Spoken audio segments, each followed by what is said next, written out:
noite. Nós estamos aqui para trazer uma palavra de fé, uma palavra de esperança, nesses dias difíceis em que estamos vivendo. Não podemos ter cultos no templo, mas isso não nos impede que possamos ter culto nos lares, em nossas famílias. E eu gostaria de fazer uma rápida meditação nesta noite, no Evangelho de Marcos, capítulo 4, 35 a 41, diz assim: Naquele dia, sendo já tarde, disse-lhe Jesus: Passemos para outra margem. E eles, despedindo a multidão, o levaram assim como estava no barco, e outros barcos o seguiam. Ora, levantou-se um grande temporal de vento, e as ondas se arremessavam contra o barco, de modo que o mesmo já estava a encher-se de água. E Jesus estava na popa, dormindo sobre o travesseiro. Eles o despertaram e lhe disseram: Mestre, não te importa que pereçamos?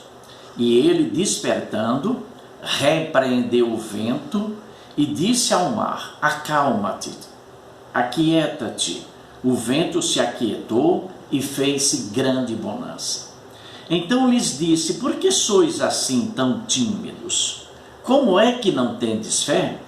E eles, possuídos de grande temor, diziam uns aos outros: Quem é este, que até o vento e o mar lhe obedecem? Queridos, eu quero pensar rapidamente nessa pergunta: como é que não tendes fé? Essa pergunta, se ela viesse de uma outra pessoa que não fosse a pessoa de Jesus, ela não teria tanto significado quanto tem partindo dos seus lábios. É uma pergunta que nos incomoda, é uma pergunta que nos angustia, é uma pergunta que nos aflige, é uma pergunta que nos atormenta, é uma pergunta que nos tortura e é uma pergunta que nos importuna, principalmente porque a pergunta foi feita aos discípulos após ter sido realizado o milagre. Então Jesus não questionou a fé dos discípulos antes do milagre ser feito. Então é importante algumas respostas nesse texto para que nos ajudem a entendermos verdadeiramente por que Jesus fez esta pergunta. Primeiro, a fé ela não acontece pelo que é feito, e sim pelo que se crê. Isso é importante. A Bíblia diz que nós vivemos por fé e não por vista.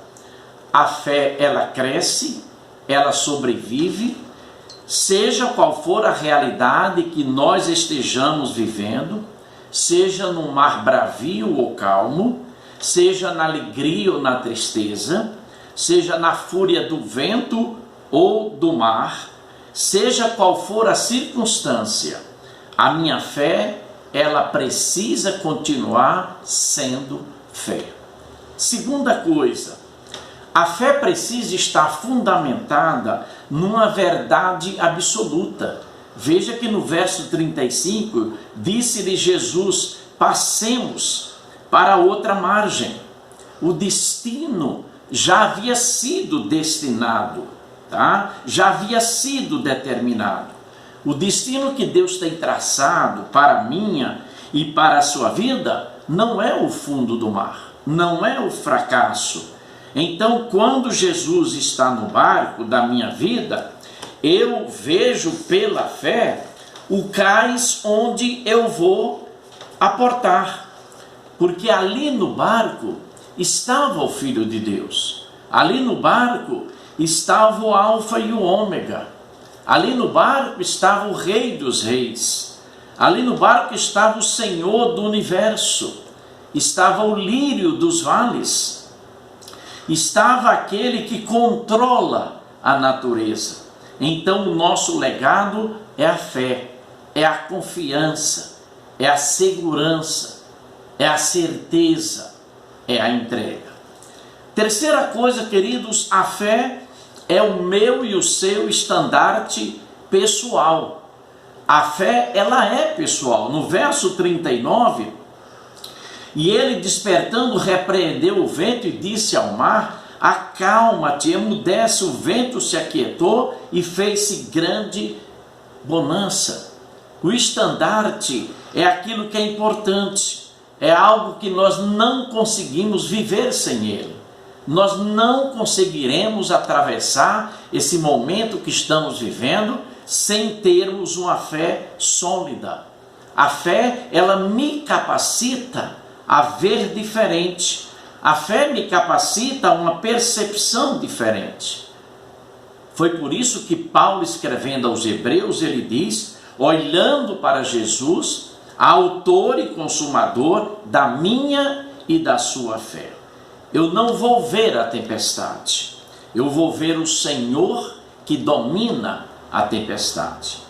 E o quarto ponto é que a minha e a sua fé, ela é proporcional ao meu conhecimento de Jesus. Olha o que diz o verso 41. E eles, possuídos de grande temor, diziam uns aos outros: mas quem é este que até o vento e o mar lhe obedecem? Seria possível os discípulos conviverem com Jesus e não o conhecerem? Sim, isso é possível. Isso tem acontecido muito nos nossos dias. Por isso que às vezes nos desesperamos. Às vezes achamos que os acontecimentos é que determinam a nossa vida. É o contrário. É a nossa vida que determinam os acontecimentos. Então, queridos, continuemos firmes na fé, façam seus cultos em casa, até que nós recebamos a notícia de que vamos voltar a estar juntos para a glória do Senhor. Deus abençoe ricamente a sua vida.